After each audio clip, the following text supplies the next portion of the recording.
here, and welcome back to my channel.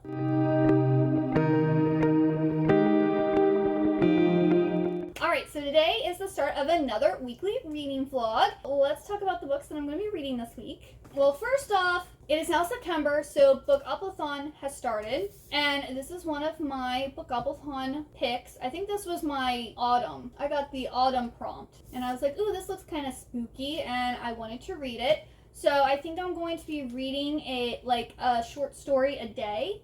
There's 10 stories in here. I'm currently on the second one. I'm on Every Exquisite Thing.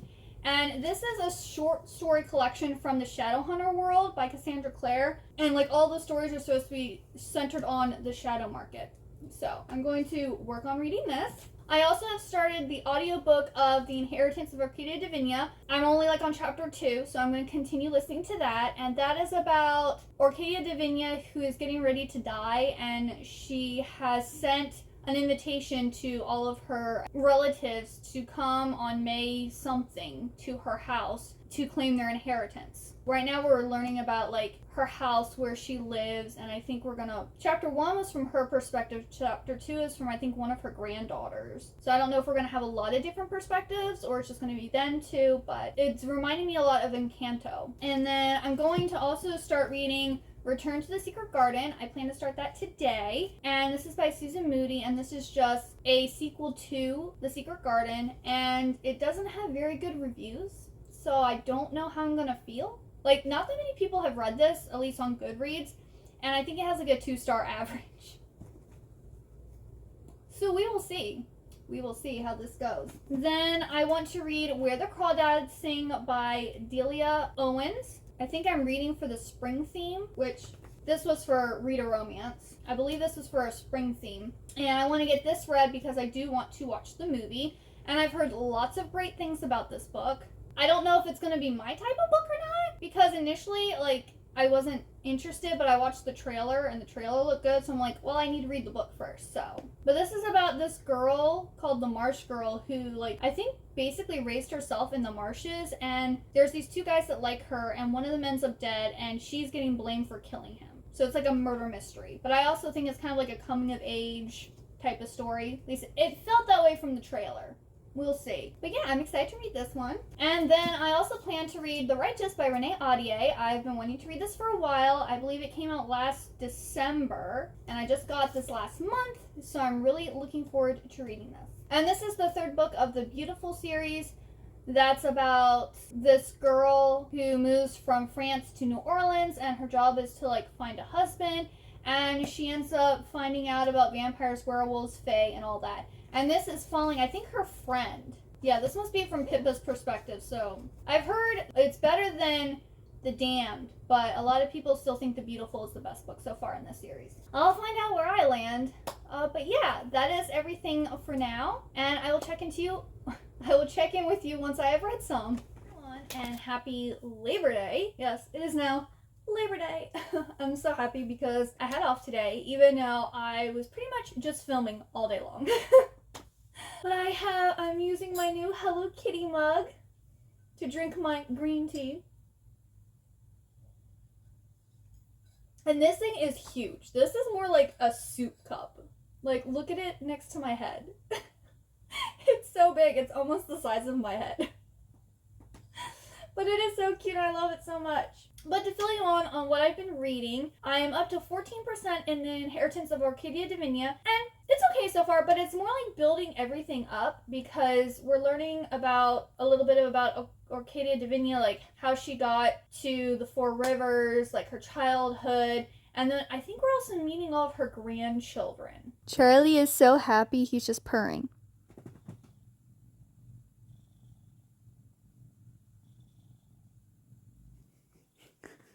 I don't know if you could hear him purring, but he purrs really loud. Anyway, so we're meeting all of Arcadia's grandchildren, and they've all gotten their letters now.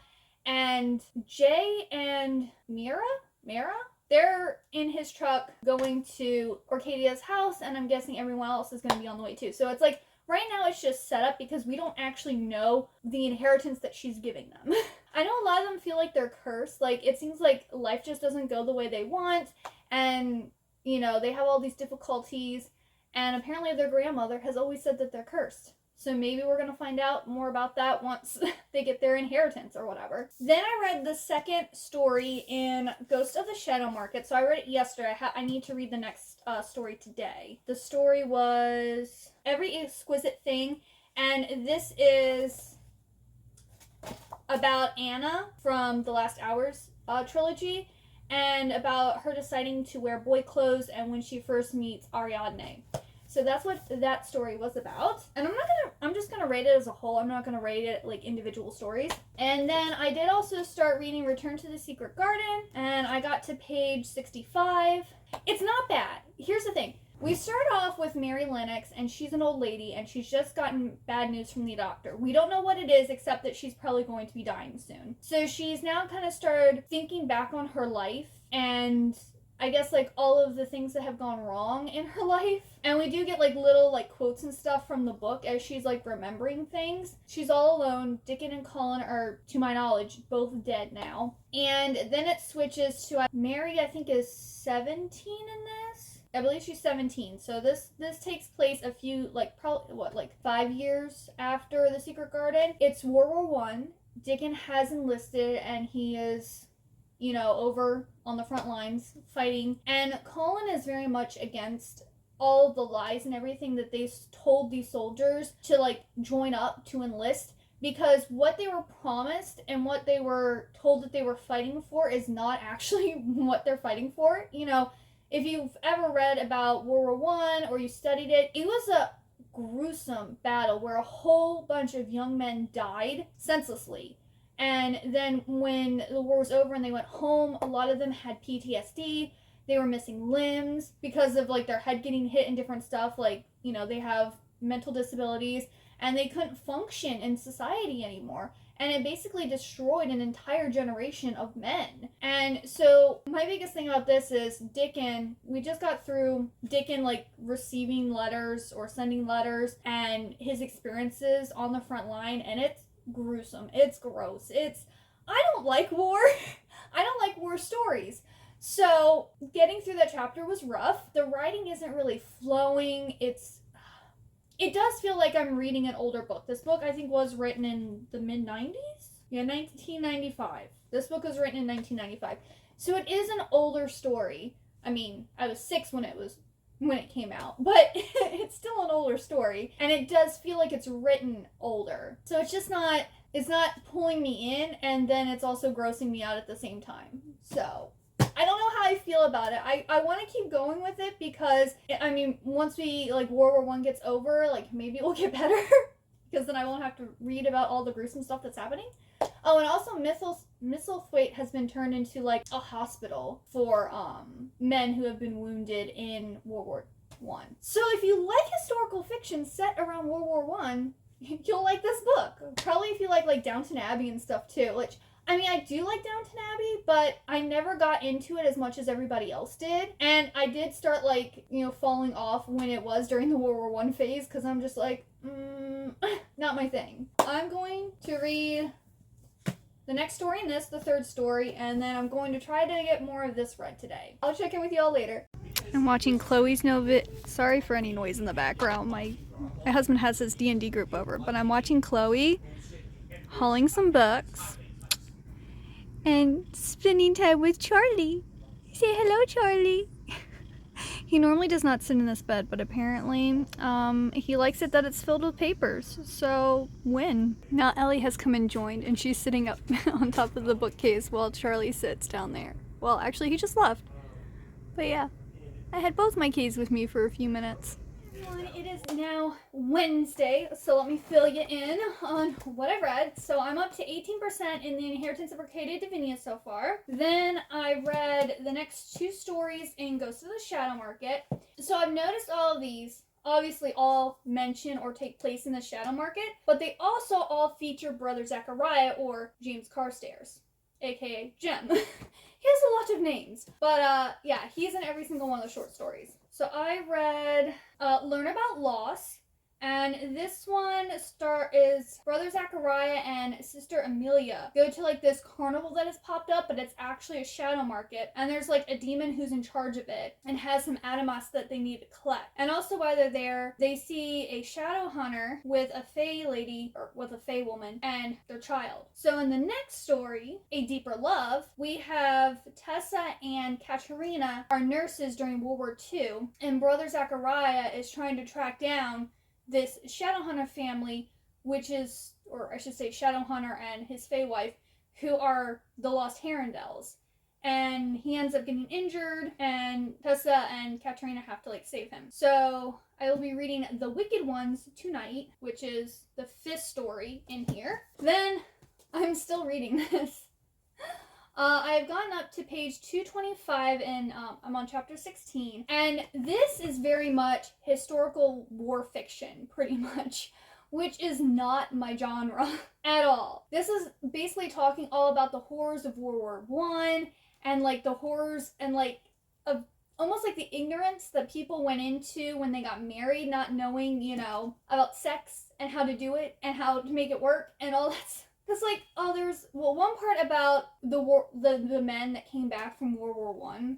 Like, I was just like, oh, it was so sad. Okay, so it said, a land fit for heroes. That's what they had been promised. Pinch of salt, maybe, but they had still not been prepared for the reception they were given when they returned home. A fine welcome. No jobs, no pay. Men still in uniform begging on the streets. Even officers. Now that the war was over, everyone wanted to forget all about it. The wounded were no more than an unwelcome reminder of the hardships of the past 5 years.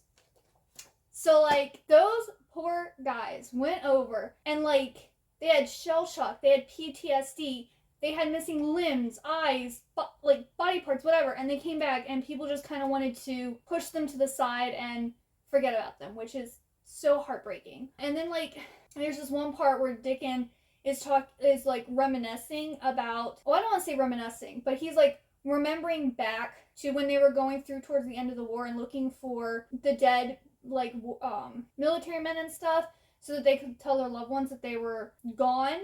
And some of the descriptions, like, at one point I was like, I'm gonna be sick. Like, it was so gross. And so I had to, like, flip through a few pages because I'm like, I can't handle this. And then poor Mary gets married. And no one ever tells her about her marital duties, or what a man and a woman does, or how babies are made. So, her and the guy get married, and everything's fine. You know, they're cuddling and kissing or whatever. But then once they actually get to India, where he is being assigned, because he's also in the military, I want to say he rapes her. Because, yes, she's his wife, but she didn't know what was happening. She had no, like, he just kind of went and did it. And he was apparently also, well, this is fictional, but the character in here is also a virgin, and he has no idea what he's doing, or, like, how to make sure that she enjoys it too. So it was just, like, an awful experience for her, and then he's upset because she's not enjoying it. And then I'm like, why did anyone? And then they like, oh, well, they thought about asking, but they thought ashamed, or they wondered why no one else brought it up. Was it just them? And I'm like, what? I understand back then, and like, because this was the Edwardian period going into like the 1920s. Like, I understand you didn't really talk about that stuff, but you should there should have been something. Like, Mary didn't have a mom to fill her in. Someone should have told her something. Like, I mean, granted, you can't teach a guy to do what he needs to do, but a girl at least needs to know what to expect. And so then she winds up pregnant, and she's not happy. She doesn't want to be a mom, and, like, totally feel her there. But there was this thing that she said about, like, once she had a child, like, she didn't understand why so many people basically wanted to be moms, because apparently Barney, which is her husband, loves the child and is so excited, and she's just not feeling that same connection, that same love. She's kind of actually grossed out by her child. She said he had not had 9 months of getting fatter and fatter, of swelling breasts and ugly marks across his stomach, of backache and indigestion, of being taken over by an alien creature. He had not experienced the terrible pain of contractions as the child worked its way out of the womb, nor the hideous sensation of being split apart as its head burst from his body. Nor did he have to feed it, to have those vampire lips clamped to his breast, as though he were no more than some faraway sow whose only function was to provide sustenance? Was there something wrong with her? Was it normal to dislike your own child? Was she an unnatural mother? She did not know, and there was no one she could ask. Like, I haven't gone through any of that stuff, and I don't want to, and that's exactly why, because that's exactly how I feel. I don't want any of it. No thank you. But I was just like, yeah, I don't understand. Like, I guess it just has to be on your mindset. Your mindset. If you want to have kids, all that's beautiful and wonderful, and, I mean, is natural. But if you don't want kids, all of that right there does not make it sound appealing. So, I totally related to Mary. And now there's, like, all this other stuff going on, and it's just, this is a depressing book. It's so depressing. Like, because, like, The Secret Garden is all about growing and healing and, like, becoming yourself and all this stuff. And then this, I mean, granted, this is taking place during World War I.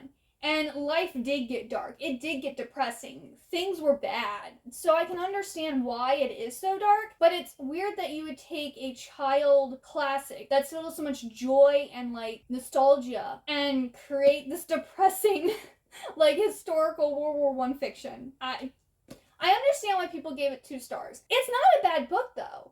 Like, it's written well, the characters are good, it's all historically pretty much accurate for probably how things happened and how things were, but if you compare it to being the sequel to one of your favorite books, it is not a positive thing.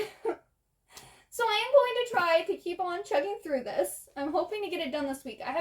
There's 3 books I wanted to read this week, and I still haven't even finished this one. So we'll see what happens. But then on to happier notes. So because I have a gluten allergy or intolerance and a dairy intolerance or allergy, I'm not sure which it is. I need to get tested. But I can't just, like, go and get all the pumpkin spice and, like, you know, Starbucks and Dunkin' Donuts and all that stuff. I have to get more creative. Well, I was looking to see if there was pumpkin spice tea because I had gotten some from Wegmans and no. Usually Wegman products are delicious, but it just tasted like bland pumpkin. And, like, a light bland pumpkin. So I was looking online, and I found out that Twinings had a pumpkin spice chai tea. And I was just like, I went and got 2 boxes. I'm hoping I like it, which actually I did. I did brew myself. Hopefully this is cool enough for me to try it. Alright, let me try and tell you if it's any good. Smells good.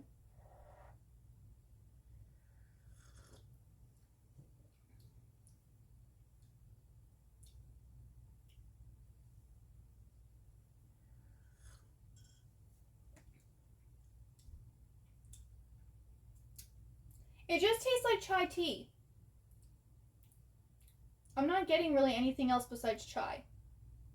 It's not bad, but it doesn't taste like pumpkin spice. That's disappointing. But hey, I have some chai tea. I don't understand how these teas are like, oh, it's pumpkin spice, when it doesn't taste like pumpkin spice. And then I also went to Barnes & Noble and got a couple books. So I got Light Lark. I got the Barnes & Noble exclusive edition. This was the last one they had on the shelf. I wasn't planning on getting this when I went in, but it was the last one, so I was like, yes.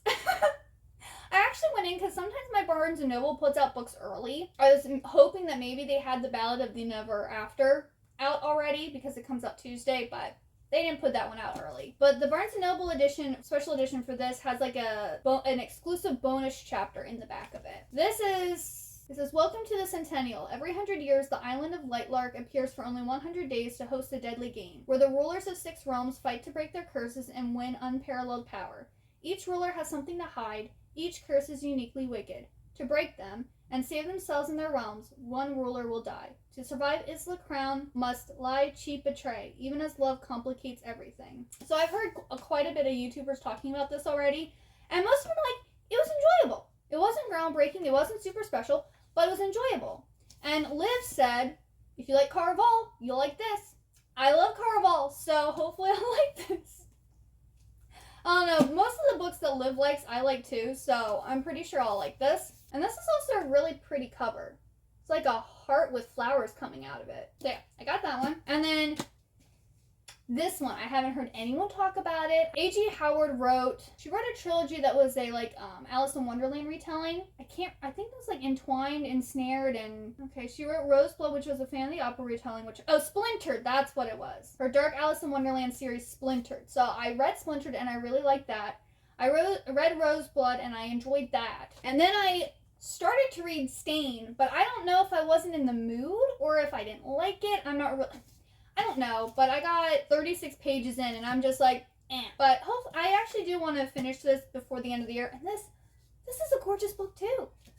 All of her books have like the most gorgeous covers, which is one reason I originally bought Splintered. So yeah, I love all of her books. I've read almost all of them. So I picked up Shades of Rust and Ruin by A.G. Howard, and I think this one they put out on the shelves early. I want to say this was supposed to come out September 27th, but I might be wrong. I don't know. I'm thinking they put this out really early, but I'm not going to complain. So anyway, this is about Nyx, and her family is under a Halloween curse. Her parents died tragically on Halloween when she was 3, and then 11 years later her twin sister Lark died. That's funny. Light Lark, and then I got this. So Nick is apparently battling a survivor's guild. She has a boyfriend named Clary, and she likes to do all these sketches about this imaginary world called Mystiqueville that I guess is home to goblins and fairies. And when her uncle disappears, her and her boyfriend Clary end up going through this portal and ending up in this magical world that she's been sketching about. And she has to solve the Goblin King's maze before the clock strikes midnight. I mean, besides it being A.J. Howard, as soon as I saw have to solve the Goblin King's maze, I was like, yes! So it says, set in a gritty, atmospheric fantasy world, New York Times bestselling author A.G. Howard's thrilling new fantasy is full of romance, twists, and betrayals. I am hoping that this delivers more of like the Labyrinth movie, like what I wanted from Winter Song. I wanted a good Goblin King story, and I didn't get it in that one. I'm hoping I get it in this one. Oh, I'm hoping. If not, I might cry. I know that's dramatic. Oh, it looks like it might be steampunky because it has here motherboard, and it has like what's it called? Gears and stuff. I mean, there's gears and stuff on here too. So I wonder if it's like a steampunk type style. So yeah, I'm definitely adding this to my October TBR because I need to read this ASAP. And my September TBR is packed and I'm behind on it. So there we go. Well, that is my update. I need to get to reading because, like I said, I'm behind on my TBR and I need to get stuff read. So I will check in with you all later. Alright everyone, so it is now Friday and I wanted to check in and then close out this vlog. Last night I ended up finished reading Return to the Secret Garden, and I gave it 4 stars. And you might be like, what? You were like totally like saying how you didn't like this, it wasn't for you, da-da-da. Why did you give it 4 stars? Because it evoked a lot of emotion. So much emotion for me. I was literally like sitting and reading passages to my husband. I was like, can you believe? Oh my goodness. And then it also made me cry. And it wasn't like an angry cry. It was a sad cry. So, like, all the feels in this book. Of course, we start during World War I, and then we end, like, after World War II, like, into the early 1950s. The feels, man. The feels. Trigger warnings, though. This has almost every trigger, almost, that you can think in it. There is war violence, sexual assault, but, like, accidental sexual assault, and you'd be like, huh? How can it be accidental? If you read this, ignorance. Racial slurs, transphobia, suicide. That's all I can remember off the top of my head. But that's a long list. A long list. Oh, adultery. Don't forget adultery. So, yeah, lots of triggers in this book, hence all of the emotions. But yeah, I mean, because it says Return to the Secret Garden is destined to become a classic, a moving, heartwarming story that adults will want to reread again and again. I don't ever want to read this again. It's too much. And it's like, I don't really think it also talks about the magic of friendship. Like, I just don't think that this is really a good companion novel or like a sequel to The Secret Garden, because The Secret Garden is for children. It was made for children. And it is filled with magic and hope and I mean, we do get hope in this romance a little bit, but it's mostly just depressing. It's about basically when you become an adult, life sucks. And even more so because there's World War One and then World War Two, and people are dying or killing themselves, and you marry people and don't know what really, your duties are when you get married.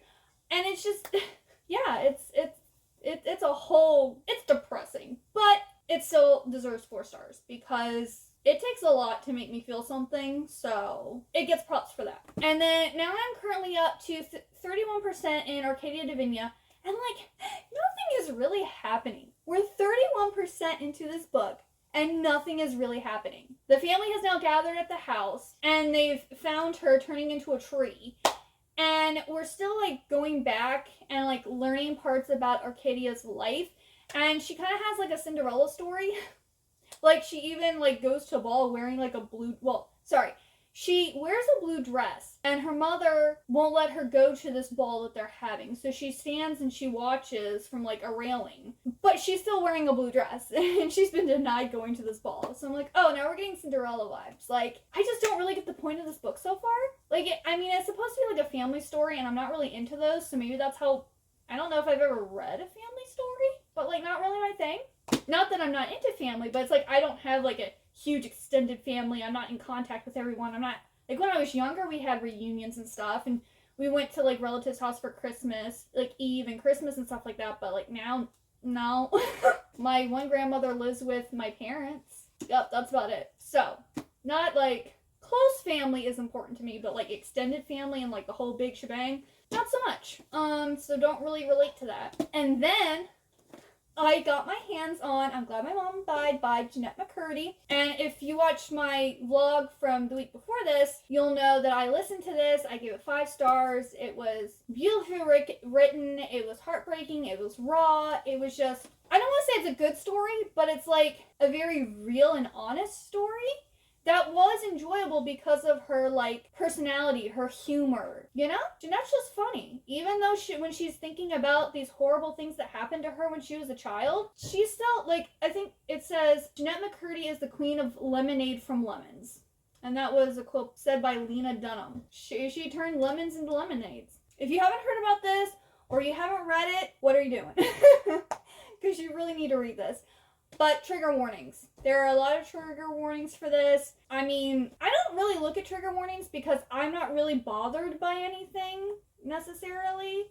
Like I said, it takes a lot to get emotion out of me. This does have descriptions of her vomit in it, and I have a phobia of that. So that really grossed me out. It was more like a horror story. Which, some of this stuff, if it had been written differently in a different tone, this could be a horror story.